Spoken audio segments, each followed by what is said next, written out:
स्वयमेव मृगेंद्रता। मुझे अपने धर्म पर गर्व है, जिसने विश्व को उदारता और सबको गले लगाने का पाठ पढ़ाया है। हम सबके प्रति उदारता में न केवल विश्वास करते हैं, बल्कि सभी धर्मों को सत्य मानते हैं। भारत लौटने पर स्वामी विवेकानंद ने देशवासियों को पुकार कर कहा, आगामी 50 साल तक केवल भारत माता की पूजा करो। तुम्हारा राष्ट्र तुम्हारा एकमात्र देवता है। यह संदेश राष्ट्रीय स्वयंसेवक संघ के संस्थापक डॉक्टर केशव बलिराम हेडगेवार के जीवन कार्य का आधार बन गया। जब अंग्रेज सरकार ने वंदे मातरम नारा लगाने की मनाही कर दी, केशव ने अपने सहपाठियों के साथ स्कूल इंस्पेक्टर का वंदे मातरम के नारों से स्वागत कर अपनी संगठन कुशलता और अटूट देशभक्ति का परिचय दिया। कलकत्ता के नेशनल कॉलेज ऑफ मेडिसिन में पढ़ते समय दामोदर नदी में भयानक बाढ़ आने पर उन्होंने रामकृष्ण आश्रम के माध्यम से बाढ़ पीड़ितों की सेवा की। डॉक्टर केशव बलिराम हेडगेवार 1915 में जब अपनी पढ़ाई पूरी कर नागपुर लौटे, मध्य भारत में केवल 75 निजी डॉक्टर थे, लेकिन उन्होंने सुखमय जीवन का आकर्षण ठुकराकर आजीवन भारत माता की सेवा करने का व्रत लिया। वो पूना जाकर लोकमान्य तिलक से मिले। 1921 में गांधी जी के नेतृत्व में कांग्रेस के असहयोग आंदोलन में उन्होंने भाग लिया और जेल गए। 1 साल बाद जेल से बाहर आने पर केशव ने गहराई से विचार किया और अनुभव किया कि हमारे जाति, बिरादरी, धर्म आदि में बटे होने के कारण ही विदेशी हमलावर हम पर हावी हो सके। इनसे स्वतंत्र होकर सदा के लिए हमें राष्ट्र भावना के संस्कार अपनाकर संगठित होना होगा। विवाह के लिए आग्रह होने पर उन्होंने चाचा जी को पत्र लिख दिया। विवाह न करने का फैसला मैंने काफी सोच समझ कर लिया है। मैं तो तन मन धन से राष्ट्र की सेवा करना चाहता हूं। वो स्वयं क्रांतिकारक थे, इसलिए तो डॉक्टरी पढ़ने के लिए वो मुंबई न जाते हुए कलकत्ता गए थे। लोक जागृति में लोगों का नेतृत्व करने वाला और चरित्र संपन्न, देशभक्ति से प्रेरित ऐसा एक कोई समूह जब तक तैयार नहीं होता, तब तक स्वतंत्रता का आंदोलन सफल नहीं होगा। स्वदेश आकर स्वामी विवेकानंद ने मनुष्य निर्माण को ही अपने शेष जीवन का लक्ष्य बना लिया था। डॉक्टर हेडगेवार ने राष्ट्र को वैभव के शिखर पर ले जाने के परम उद्देश्य से मनुष्य निर्माण के लिए शाखा तंत्र विकसित किया।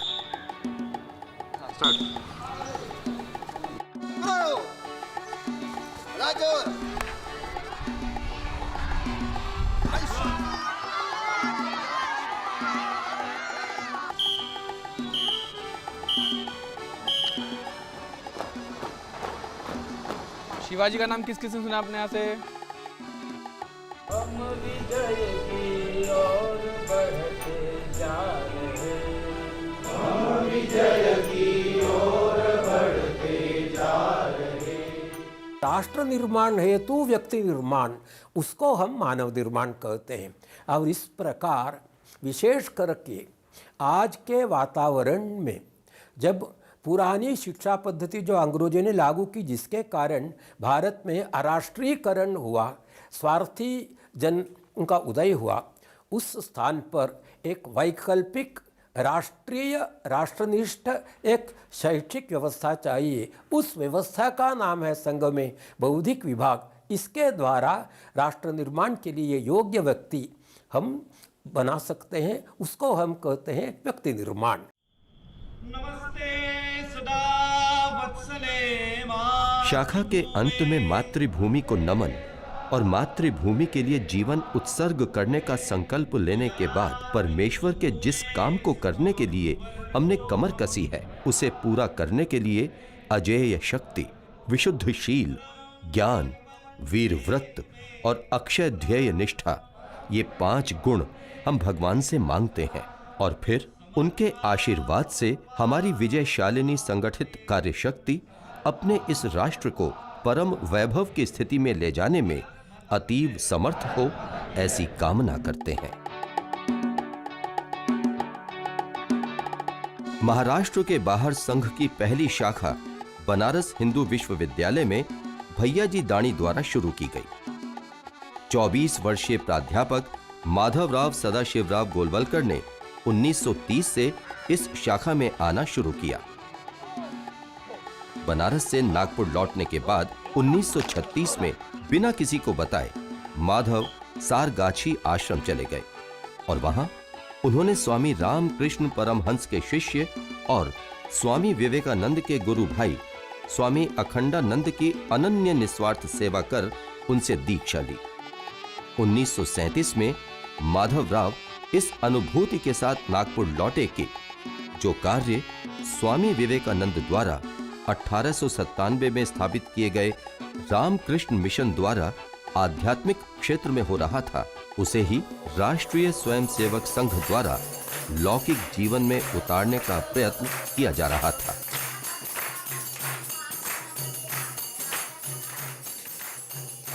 वर्धा की एक महिला लक्ष्मीबाई केलकर एक एकत्रीकरण के बाद डॉक्टर जी से मिली।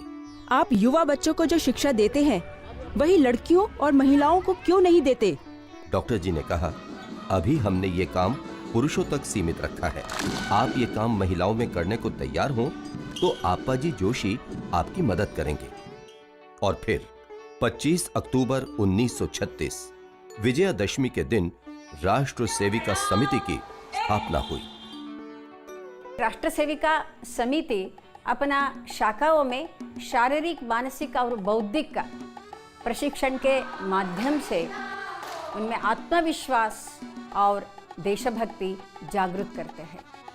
शारीरिक शिक्षण में दंड, योगासन, इसके माध्यम से उनका स्वसंरक्षण क्षमता बढ़ाता है और बौद्धिक प्रशिक्षण के माध्यम से अच्छे गुणों का निर्माण तथा देशभक्ति का निर्माण होता है। डॉक्टर जी ने कहा था, ये देश धर्मशाला तो नहीं है कि कोई भी आए और बिस्तर बिछाकर आसन जमा ले। जिनका इतिहास, परंपरा, धर्म, संस्कृति, विचारधारा तथा हित संबंध एक होते हैं, वे ही राष्ट्र कहलाते हैं। डॉक्टर जी द्वारा 1936 में दिल्ली भेजे गए 25 साल के वसंत राव ओक हिंदू महासभा भवन में रुके। पड़ोस में आसपास के युवक इकट्ठा होकर खेला करते थे। वसंत उनमें शामिल हो गए। जल्दी ही वहां संघ की शाखा लगने लगी। अगले साल कई दूसरे स्वयंसेवक आगे की पढ़ाई के लिए लाहौर, कराची, मद्रास, कलकत्ता, ग्वालियर, बिहार, आंध्र प्रदेश आदि में पहुंचे। राष्ट्र कार्य के लिए सुखमय जीवन का मोह त्याग कर नई नई जगहों पर पहुंचने वाले ये अच्छे पढ़े लिखे स्वयंसेवक प्रचारक कहलाए, जिनका काम था नई शाखाएं खोलना, पहले से चलती शाखाओं को मजबूत करना, नए लोगों को शाखा पर लाना और उनमें राष्ट्रभक्ति की भावना भरना। राष्ट्रीय स्वयंसेवक संघ के सभी सरसंघ चालक उच्च शिक्षा प्राप्त रहे हैं। डॉक्टर केशव बलिराम हेडगेवार चिकित्सक थे। माधवराव सदाशिवराव गोलवलकर प्राणी शास्त्र में MSc, मधुकर दत्तात्रेय उर्फ Bala Saheb Deoras BA LLB, professor Rajendra Singh उर्फ रज्जू भैया इलाहाबाद विश्वविद्यालय में भौतिकी विभाग के अध्यक्ष हुआ करते थे। कुपहल्ली सीतारमैया सुदर्शन दूरसंचार में BE ऑनर्स थे और वर्तमान सरसंघ चालक मोहन राव भागवत पशु चिकित्सक हैं। 9 जून 1940 1500 स्वयंसेवकों के शिविर के विदाई समारोह में अपने जीवन के अंतिम भाषण में डॉक्टर हेडगेवार ने कहा, केवल संघ का कार्यक्रम ठीक ढंग से करने या प्रतिदिन नियमित रूप से संघ स्थान पर उपस्थित रहने से ही संघ का कार्य पूरा नहीं हो सकता। हमें तो आसेतु हिमालय पर्यंत फैले हुए इस विराट हिंदू समाज को संगठित करना है। 14 जनवरी 1947 मकर संक्रांति के दिन से भारत के बाहर केन्या में संघ की प्रेरणा से हिंदू संगठन का कार्य प्रारंभ हुआ। 1990 में लंदन में हिंदू स्वयंसेवक संघ की पिंचले प्रताप शाखा के मकर संक्रांति उत्सव में यूनाइटेड किंगडम की तत्कालीन प्रधानमंत्री मार्गरेट थैचर पधारी। संघ ने विभाजन का कड़ा विरोध किया, परंतु स्वतंत्रता मिली खंडित मातृभूमि के साथ। सन 1947 का दिन याद आता है, जब हिंदुस्तान के दो टुकड़े हुए, एक पाकिस्तान एक हिंदुस्तान। सभी हिंदुओं को वहाँ से घर छोड़ना पड़ा क्योंकि दो इलाके अलग अलग बन गए थे। हम भी वहाँ डिस्ट्रिक्ट ललितपुर के रहने वाला हूँ मैं। वहाँ से घर छोड़ा और काफले के साथ मिल करके डिस्ट्रिक्ट ललितपुर, जहाँ के कैंप लगा हुआ था, रेफ्यूजीज कैंप, वहाँ पहुँचे। लेकिन वहाँ एक घटना जो घटी हमारे साथ, वो हमारी बड़ी बहन की है। हमारे जीजा जी को मुसलमानों ने मार दिया था, जिसके कारण अकेली हो गई। उसकी उम्र उस समय 18 के करीब थी और एक बच्चा था, और वो भी कुछ दिनों का। उन्होंने वॉलंटियर थे RSS वाले, वही सेवा कर रहे थे, वही मदद कर रहे थे, वही रोटियां पहुंचा रहे थे, जैसे ही वातावरण देखते थे करते थे। राष्ट्र सेविका समिति की प्रमुख संचालिका लक्ष्मीबाई केलकर विमान से कराची पहुंची और वहां 14 और 15 अगस्त 1947 के बीच की रात में 1200 सेविकाओं की बैठक में उन्हें धीरज बंधाया और उनके भारत आने पर उनके अलग अलग परिवारों के साथ रहने और भोजन की पुख्ता व्यवस्था की। बंटवारे के बाद जम्मू कश्मीर के भारत विलय में अड़चन पैदा होने पर गृह मंत्री सरदार पटेल ने श्री गुरुजी को कश्मीर भेजा, जिन्होंने वहां जाकर महाराजा हरि सिंह को विलय के लिए राजी किया। गांधी जी 1 अप्रैल 1946 से 1 जून 1947 के बीच दिल्ली की हरिजन कॉलोनी में एक कुटिया में 214 दिन रहे। जिस मैदान में प्रतिदिन संघ की शाखा लगती थी, वहीं शाम को गांधी जी की प्रार्थना सभा होती थी। 16 सितंबर 1947 दिल्ली में दंगे हो रहे थे। कर्फ्यू लगा हुआ था। रात को मूसलाधार बारिश हुई थी। महात्मा जी ने सुबह सवेरे राष्ट्रीय स्वयंसेवक संघ के वरिष्ठ स्वयंसेवकों से मिलने की इच्छा व्यक्त की। कर्फ्यू में ढील के समय आनन फानन में इकट्ठा हुए स्वयंसेवकों को संबोधित करते हुए गांधी जी ने कहा था, बरसों पहले मैं वर्धा में राष्ट्रीय स्वयंसेवक संघ के शिविर में गया था। वहां मैं उन लोगों का कड़ा अनुशासन, सादगी और छुआछूत की पूर्ण समाप्ति देखकर अत्यंत प्रभावित हुआ था। संघ एक सुसंगठित, अनुशासित संस्था है। 30 जनवरी 1948 महात्मा गांधी की हत्या हुई। संघ पर इस हत्या का आरोप लगाने की साजिश की गई और उस पर प्रतिबंध लगाया गया। इसके विरुद्ध अनुशासन पूर्वक देशव्यापी सत्याग्रह में 70,000 स्वयंसेवकों ने भाग लिया। 12 जुलाई 1949 की शाम को आकाशवाणी ने संघ पर से प्रतिबंध हटाए जाने की घोषणा की। 21 अगस्त 1949 दिल्ली में श्री गुरुजी की जनसभा में 3 लाख लोग थे। बीबीसी ने इसका समाचार देते हुए कहा, श्री गुरुजी भारतीय आकाश में उदित एक देदीप्यमान सितारा है। स्वामी विवेकानंद की जन्म शताब्दी के अवसर पर कन्याकुमारी की शिला पर उनका स्मारक खड़ा करने का निश्चय किया गया। श्री गुरुजी ने सरकार्यवाह एकनाथ रानडे को यह कार्य सौंपा। राष्ट्रपति वराह वेंकट गिरि ने 2 सितंबर 1970 को इसे राष्ट्र को समर्पित किया। 1962 से 1971 के बीच भारत को 3 युद्ध लड़ने पड़े, एक चीन के साथ, 2 पाकिस्तान के साथ। हमारी सेनाओं ने युद्ध के मोर्चों पर शत्रु के दांत खट्टे किए। संघ के स्वयंसेवकों ने आंतरिक मोर्चों पर प्रशंसनीय काम किया। संघ के 2000 से अधिक स्वयंसेवकों ने 1963 की गणतंत्र दिवस परेड में भाग लिया और ख्याति पाई।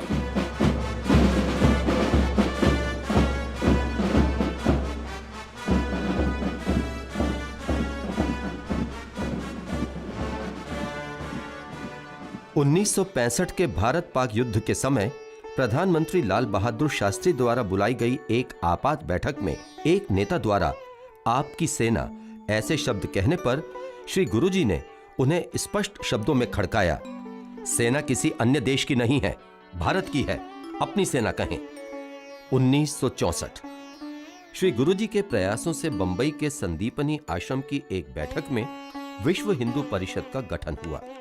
उडुपी में विश्व हिंदू परिषद के सम्मेलन में जनरल करियप्पा की गौरवमयी उपस्थिति में धर्माचार्यों ने एक मत से घोषणा की कि हमारे शास्त्रों के अनुसार छुआछूत अथवा किसी प्रकार की ऊंच नीच का कोई औचित्य नहीं है। सामाजिक समरसता का मतलब होता है समाज के अंदर जो जाति भेद अस्पृश्यता है इसके ऊपर उठकर सभी ने एक दूसरे के साथ बंधु भाव से समानता का व्यवहार करना।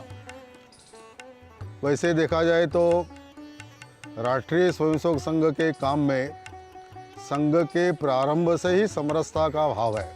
समरसता का काम जो है वो दो स्तर पर करना पड़ता है। एक तो सवर्ण बांधवों को यह समझाना पड़ता है कि ये सारे हमारे बंधु है, इनके साथ इस प्रकार का दुर्व्यवहार नहीं करना चाहिए। और दलित पिछड़ी जातियों को भी ये कहना पड़ता है कि हम सब एक ही समाज के हैं, एक दूसरे के साथ हमको घुल मिल कर रहना है। 1975 देश में आपात स्थिति की घोषणा कर हजारों विरोधियों को प्रधानमंत्री इंदिरा गांधी ने जेल में डाल दिया। राष्ट्रीय स्वयंसेवक संघ के तृतीय स्तर संघ चालक बाला साहेब देवरस गिरफ्तार कर लिए गए और 4 जुलाई को संघ पर प्रतिबंध लगा दिया गया। 4 दिसंबर 1976 के लंदन के प्रसिद्ध साप्ताहिक द इकोनॉमिस्ट में तानाशाही के विरुद्ध इस आंदोलन को दुनिया का अकेला गैर वाम क्रांतिकारी बल बताया गया। यह आंदोलन संघ के दसियों हजार कार्यकर्ताओं द्वारा चलाया जा रहा है। इंदिरा गांधी की तानाशाही के खिलाफ सर्वोदयी नेता जयप्रकाश नारायण के नेतृत्व में लोक संघर्ष समिति के नाम से अभूतपूर्व सत्याग्रह हुआ। संघ के स्वयंसेवकों के साथ साथ हजारों लोग जेल गए। 1977 इंदिरा गांधी की घोर पराजय, लोकतंत्र की बहाली के बाद संघ पर से प्रतिबंध हटा लिया गया। 90 में परम पूज्य डॉक्टर जी के जन्म शताब्दी संघ ने बनाया। पिछड़े हुए बंधुओं के संपर्क बढ़ाना, उनके जीवन में परिवर्तन लाना और समाज के मनोभाव में भी परिवर्तन लाना। और उस समय से संघ में सेवा भारती नाम से काम चल रहा है। देश में कहीं भी कभी भी कोई भी आपदा आने पर राष्ट्रीय स्वयंसेवक संघ के स्वयंसेवक सबसे पहले पहुंचते रहे हैं और जाति, धर्म, संप्रदाय आदि किसी भी प्रकार का भेद किए बिना सबकी सेवा उनका मूल धर्म रहा है। पूजनीय रज्जू भैया जब सरसंघ चालक बने उस समय उन्होंने इस विषय को रखा कि हम क्यों ना हम एक आदर्श विकसित रूप छोटे गांव का हम सबके सामने प्रस्तुत करें। गांव के लोग ही सोचे, गांव के लोग अपने प्रश्नों को समझे, अध्ययन करें, वहाँ की उपलब्ध साधनों का गणित लगाए और अपने ग्राम के विकास की दिशा में पहल करें। ये एक मूलभूत संघ के और ग्राम विकास के चिंतन में ये बात रही। श्री राम जन्मभूमि अयोध्या में रामलला के भव्य मंदिर की कार सेवा के लिए लाखों श्रद्धालु एकत्र हुए, जिनमें राष्ट्रीय स्वयंसेवक संघ के स्वयंसेवकों ने भी व्यक्तिगत तौर पर भाग लिया। प्रशासन की चौकसी के अभाव में भीड़ बेकाबू हो गई और रामलला के मंदिर के ऊपर का विवादास्पद ढांचा ध्वस्त हो गया। नगर के कार्यकर्ता हैं। संघ में बैठकों का विशेष महत्व है। शाखा से लेकर अखिल भारतीय स्तर तक के सारे निर्णय इन बैठकों में ही आपसी विचार विमर्श और परस्पर सहमति से लिए जाते हैं। स्वतंत्रता प्राप्ति के बाद पांचजन्य ऑर्गेनाइजर जैसे देश भर में जगह जगह ऐसे प्रकाशन शुरू हुए। कलम के जरिए इस देश को अपने समाज, अपने व्यक्ति, अपनी संस्कृति और अपने पुरखों की चिंता हो, पत्रकारिता का आग्रह सिर्फ सत्य के प्रति हो, ये काम संघ के प्रकाशनों ने किया है।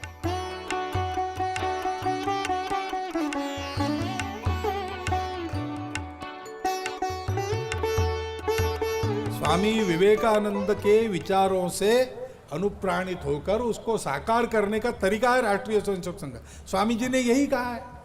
तो सारा समाज एक ऐसा वातावरण बनाएगा जिस वातावरण में सब दुरितों का कलमश बह जाएगा और विश्व गुरु पद पर आसीन होने की योग्यता रखने वाला परम वैभव संपन्न, समता युक्त, शोषण मुक्त, बल संपन्न भारत निर्माण होगा।